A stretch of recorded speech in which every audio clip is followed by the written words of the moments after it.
Guys, welcome to my mini vlog. So ಇವತ್ತಿನ ಒಂದು video ತುಂಬ ಸಿಂಪಲ್ ವ್ಲಾಗ್ ಆಗಿರುತ್ತೆ. ಸೊ ಹಿಂದಿನ ದಿನ ಅಪ್ಪ ಅಮ್ಮ ಬಂದಿದ್ದು, ನನಗಂತೂ ಫುಲ್ ಹ್ಯಾಪಿ ಆಗಿದೆ. ಅವ್ರು ತಂದಿರೋ ಹಣ್ಣುಗಳನ್ನ ಆರ್ಗನೈಸ್ ಮಾಡಿ ನಾವು ಮಲ್ಕೊಂಡ್ವಿ. ಮಾರ್ನಿಂಗು ಸೇಮ್ ರೊಟೀನ್, ಅಕ್ಕಿ ಗೂಡು ತೆಗಿಯೋದು, ಗಿಡಗಳಿಗೆ ನೀರು ಹಾಕೋದು, ಇದು ಸೇಮ್ ರೊಟೀನ್ ಇರುತ್ತೆ. ಸೊ ಅದಕ್ಕೆ ಮಾರ್ನಿಂಗ್ ಟಿಫನಿಗೆ ಅಂತ ಹೇಳ್ಬಿಟ್ಟು ಖಾರ ಪೊಂಗಲ್ ಮಾಡಿದ್ವಿ. ಸೊ ನಮ್ಮ ಹಸ್ಬೆಂಡ್ ಈ ರೀತಿ ವೈಟ್ ಆ್ಯಂಡ್ ವೈಟ್ ಆಗಿ ರೆಡಿಯಾಗಿದ್ದಾರೆ. ಇವತ್ತು ಇಂಡಿಪೆಂಡೆನ್ಸ್ ಡೇ ಅಲ್ವಾ. ಸೊ ಆದ್ದರಿಂದ ವೈಟ್ ಆ್ಯಂಡ್ ವೈಟ್ ರೆಡಿಯಾಗಿ ಟಿಫನ್ ಮುಗಿಸ್ಕೊಂಡು ಡ್ಯೂಟಿಗೆ ಹೊರಟ್ರು. ಸೊ ನಮ್ಮ ಮನೆ ಹತ್ರ ಇರೋ ಸರ್ಕಲಲ್ಲಿ ಇಂಡಿಪೆಂಡೆನ್ಸ್ ಡೇ ಸೆಲೆಬ್ರೇಷನ್ ಮಾಡ್ತಾಯಿದ್ರು. ಸೊ ತುಂಬಾ ಚೆನ್ನಾಗಿ ಸೆಲೆಬ್ರೇಷನ್ ಮಾಡಿದರು. ಎಲ್ರಿಗೂ ಹ್ಯಾಪಿ ಇಂಡಿಪೆಂಡೆನ್ಸ್ ಡೇ ಅಂತ ಹೇಳೋದಕ್ಕೆ ಇಷ್ಟಪಡ್ತೀನಿ.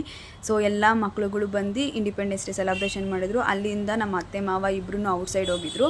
ಸೊ ಎಲ್ಲಿ ಅಂತ ಅಂದರೆ ಅವ್ರ ಅಣ್ಣಂದು ಶಾಪ್ ಓಪನ್ ಆಗಿತ್ತಂತೆ, ಬಟ್ಟೆ ಶೋರೂಮ್ ಓಪನ್ ಆಗಿತ್ತಂತೆ. ಇಲ್ಲಿ ಎಲ್ಲ ಥರ ಬ್ರ್ಯಾಂಡೆಡ್ ಐಟಮ್ಸ್ ಎಲ್ಲ ಸಿಗುತ್ತೆ. ಎಲ್ಲ ಟೈಪ್ ಆಫ್ ಚಿಕ್ಕ ಮಕ್ಕಳಿಂದ ದೊಡ್ಡ ಮಕ್ಳವರೆಗೂ ಎಲ್ಲ ಥರ ಕ್ಲಾತ್ಸು ಸಿಗುತ್ತೆ. ಸ್ಯಾರಿಗಳು ಅಷ್ಟೇ ತುಂಬ ಚೆನ್ನಾಗಿರೋದು, ಬ್ರ್ಯಾಂಡೆಡು, ಚೀಪ್ ರೇಟು, ಅಂದರೆ ರೀಸನಬಲ್ ಪ್ರೈಸಿಗೆ ಸಿಗುತ್ತೆ.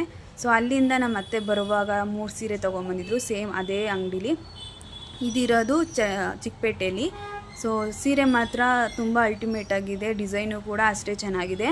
ಸೊ ಅವರು ಓಪನಿಂಗ್ಗೆ ಅಂತ ಹೋಗಿದ್ರಲ್ಲ, ಸೊ ಅದರಿಂದ ತೊಗೊಂಬಂದರು. ಈ ವಿಡಿಯೋ ಇಷ್ಟ ಆದರೆ ಲೈಕ್ ಮಾಡಿ, ಶೇರ್ ಮಾಡಿ, ಕಮೆಂಟ್ ಮಾಡಿ. Thank you.